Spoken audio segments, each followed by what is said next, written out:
I spoke to the police chief of Portland last week. He said that the president's claims just don't match up with what's happening on the ground. I would encourage you as a reporter to go on the ground and to take a look at it for yourself, because there's been many members of the press, not press in this room, but independent journalists, some of whom we'll be inviting to the White House very soon to share their stories, because they have been in the middle of these riots and they have witnessed the anarchy that is taking place night after night. It's on video. You should play it on your show. You have a great opportunity on prime time on CNN to show your audience. Yeah, but you're probably talking to partisan Democrat officials who are opposed to everything this president does. Now, coming out of this, here's what I just saw.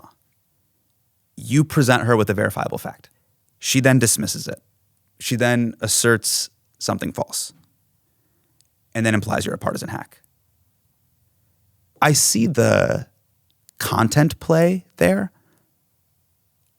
What's the journalism value play there? But more importantly, what's the value for the American public? How should the American public take this and consume this and then make decisions in their life? That's a good question.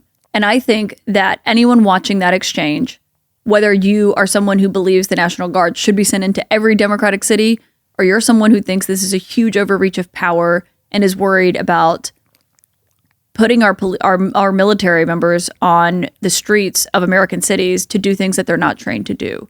And so, which was part of what happened in Portland. They sent the National Guard, or they tried to, but they weren't even like actually deployed.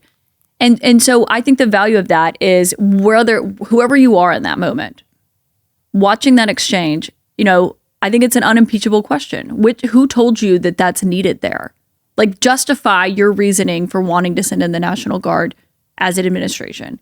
And I think when they can't, and they can't point to anyone who has said, we need the National Guard to come in, I think that's really telling.